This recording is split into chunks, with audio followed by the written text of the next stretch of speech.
जय जय श्री राधे श्याम परात्पर परब्रह्म श्री सद्गुरुदेव भगवानलाई स्मरण गर्दै राधाकृष्ण भगवानको चरण कमलमा कोटिसा नमन वन्दन गर्दै हामीले आज युगल नामको महत्वको विषयमा चर्चा परिचर्चा गर्नेछौं। शास्त्रले भन्छ जब हामी नित्य प्रति भगवानको स्मरण गर्छौं, जस्तो चिन्तन गर्छौं, अन्तिममा त्यस्तै खालको हामीलाई महसुस हुन्छ, त्यस्तै खालको स्मरण हामीले गर्छौं।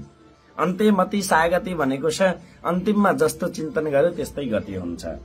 त्यही भएर हाम्रो धर्मशास्त्रहरूले के भन्छ त भन्दाखेरिमा चाहिँ भगवानको नाम गुनगुनाइरहनु पर्छ अरे। सनकादि मुनिहरू जस्तो 24 घण्टा भगवानको सुमिरन हुनुपर्छ।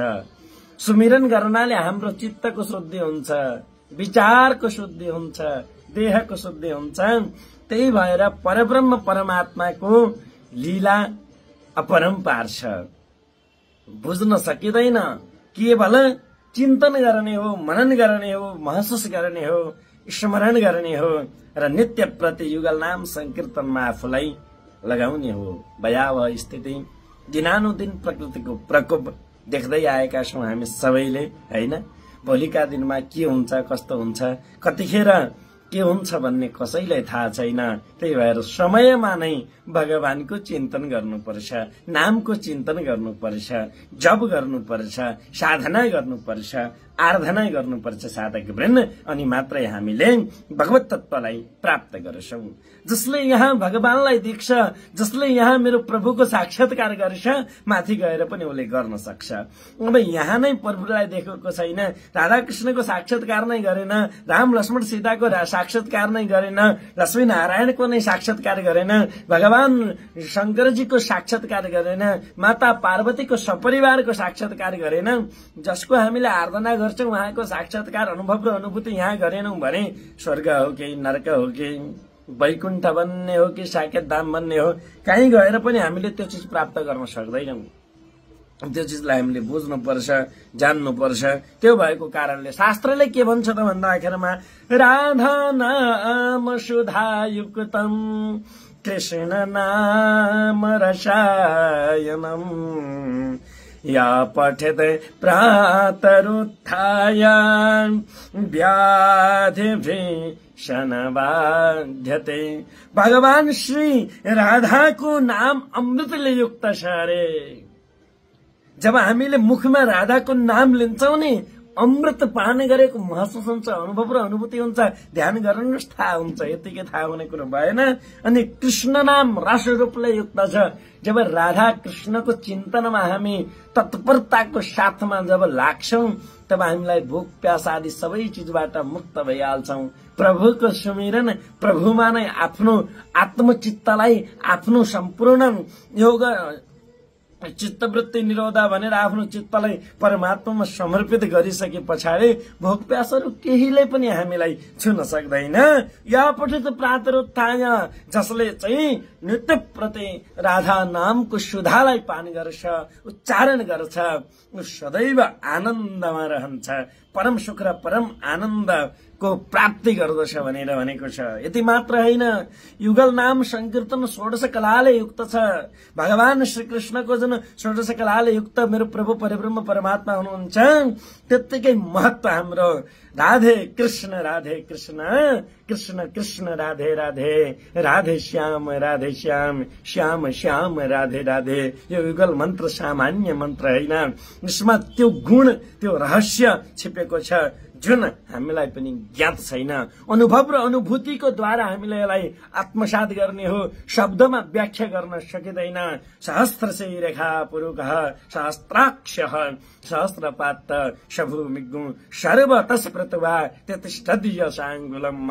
हजारवटा शिर भएका, हजारवटा मुख भएका शेषनागले जसको वर्णन गर्न सक्दैन, जसको महत्व गाउन सक्दैन, जसको गुणगान शब्दमा व्याख्या गर्न सक्दैन, समस्त वेदहरूले, समस्त ऋचाहरूले, समस्त उपनिषदहरूले जसको व्याख्या गरेका छन्। जय जय जय जा मञ्जित दोष गिर्भेत गुणान भनेर हाम्रो वेदस्तुतिले पनि जसको महत्वलाई यहाँ दर्शाएको छ।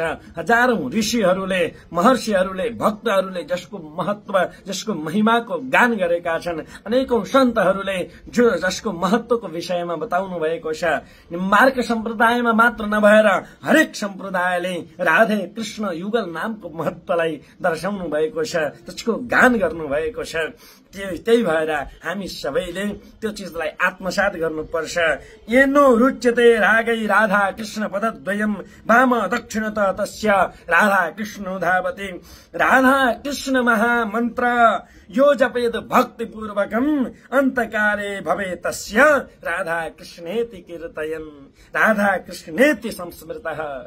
अद्भुत छ भगवानको चरित्र, जसले अन्तिममा भगवानको नाम स्मरण गर्नको लागि र दैनिक रूपमा त हामीले लिन पर्यो नि। अनि के भन्नुहुन्छ, श्रीपूर्वम जयपूर्वम वा राधा कृष्णेति कीर्तयन् लक्षनाम सहस्राणाम फलम प्राप्नोति मानवः। हामीलाई थाहा छैन भगवानको चिन्तन कसरी गर्ने हो, त्यो कुरा हामीलाई महसुस हुनुपर्छ। हेर्नुहोस्, भगवानको जय जयकार हो। श्रीपूर्वम जयपूर्वम, श्रीको अगाडि जय लाग्छ अथवा राधेको अगाडि श्री लाग्छ भने त्यो भगवानको लागि भनेर जान्नु। कसको जय त भन्दाखेरिमा राधा कृष्णको जय। त्यही भएर नृत्य प्रति हामीले चाहिँ जय श्री राधे, कीर्तनमा पनि जय जय श्री राधे, राधे राधे होइन जय श्री राधे नामको उच्चारण गर्न सकियो भने लक्ष नाम सहस्राणी, 1,00,000 नाम जब गरे बराबर फल प्राप्त हुन्छ। एक पटक जय श्री राधे श्याम, जय जय श्री राधे भन्नाले। त्यही भएको कारणले गर्दाखेरिमा कसरी गर्ने, कुन तरिकाले गर्ने, कुन विधिले गर्ने थाहा नभइरहो साधकवृन्द। भगवानको महत्व, यो नामको महत्व अनन्त गुणा बताइएको छ।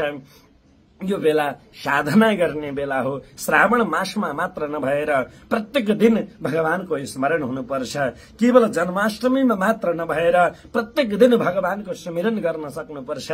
केवल पर्व आदिमा, तिथि आदिमा मात्र नभएर प्रत्येक क्षण क्षण भगवानको चिन्तनमा आफ्नो मनलाई लगाउनु पर्छ। अनि मात्रै हामी भित्र भएका तीन जति पनि दुष्पूर्ण दुष्भावले अलङ्कृत जति पनि भावनाहरू छन् नि, भनौँ न, कहिले के भनेको छ, कहिले के भनेको छ, दिमागमा फ्रस्ट्रेसन छ, दिमाग ह्याङ भइरहेको छ, त्यो सम्पूर्ण चिजलाई निराकरण गर्ने भनेको भगवानको नामले हो, चिन्तनले हो। बिहान प्रातः कालमा उठेर 2 मिनट भगवानको संकीर्तन गर्ने, 2 मिनट भगवानको नाम जप गर्ने, धेरै समय पनि दिन पर्दैन साधक। नित्य प्रति हामीले आफ्नो एउटा निश्चित समय भगवानलाई दिन सकियो भने हामी दिनभरि आनन्दले रमाउन सक्छौं, आनन्दले काम गर्न सक्छौं, गुनगुनाउन सक्छौं। त्यही भएर भनिन्छ त सकिन्छ 24 घण्टा सुमिरन गर्ने हो। तर सुमिरन गर्ने तरिका के छ भन्दा कुनै पनि कर्म परमात्माको लागि गरिन्छ भने त्यो सुमिरन भइहाल्छ। किन भन्दा भजन त अनेकौं साधकहरूले गर्छन्, तरिका फरक छ। तैले मेरो भजन गरिस् तत्व थाहा नपाई, झ्याली ठोके घर घर घुमिस कीर्ति आफ्नो फिजाई, भाइले ता निषेधन गरो आर्तको जो बलाई, सेवामा नै तन मन दियो खुब जान्यो मलाई। शास्त्रले भन्न खोजेको तात्पर्य के हो भन्दाखेरिमा कसैको हामीले सेवा गर्छौं, भजन गर्ने आफ्नो कीर्तिको लागि, आफ्नो नामको लागि, मैले उच्च दर्जा प्राप्त गरौं, म यस्तो बनौं भन्ने भावले गर्छौं भने त्यस्तो भजनले हामी पार लाग्दैनौं। त्यस्तो भजनले त अन्तिम मते सागति नरकमै जान पर्छ भनेर भन्छ।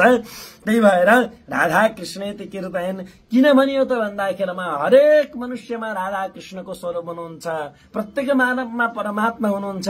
त्यही भएर हरेक व्यक्तिलाई देख्दाखेरिमा जय श्री राधे भन्ने, तपाई भित्र भएको राधा कृष्णलाई म जय गर्दछु, तपाई भित्र भएको कृष्ण भगवानलाई मैले जय जय श्री राधे गर्दछु, त्यस्तो भावना हो। हरेक चीजको महत्व बताइएको छ। तर युगल नाम संकीर्तनको महत्व अनन्त गुणा छ। हामीले भोलिका दिनहरूमा पनि यसको विषयमा चर्चा गर्नेछौँ। किन भन्दा शब्दमा त सम्भव छैन, तर नामापराध भनेको छ। नाम कसरी लिने, अपराधहरू के छन्, नाम जप्दाखेरिमा पनि त्यो विषयमा पनि हामीले यहाँहरूलाई जानकारी गराउनेछौँ। सम्पूर्णले यो बेला प्रकृतिको प्रकोप र विशेष गरेर हामीले आराधना गर्ने बेला भगवानले दिएको समयलाई सदुपयोग गर्नुपर्छ।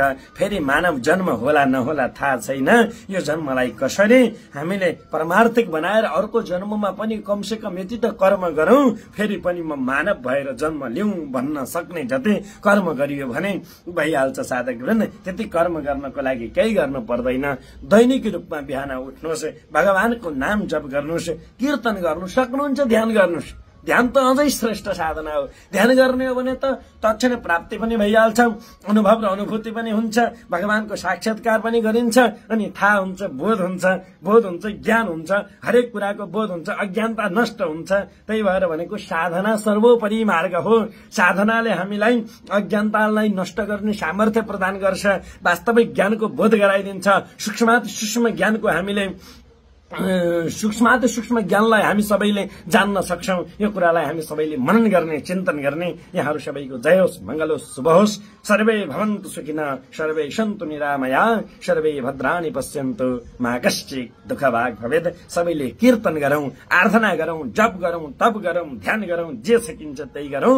तर गर्नुपर्छ, लाग्नुपर्छ, जुड्नुपर्छ, अरूलाई पनि जुटाउनु पर्छ। यही भावको साथमा आफ्नो वाणीलाई विराम। असतोमा सद्गमय, तमसोमा ज्योतिर्गमय, मृत्युमा अमृतम गमय। ओम शान्ति शान्ति। भक्तवत्सल भगवानको जय जय होस्। राधा कृष्ण भगवानको जय जय होस्। जय जय श्री राधे।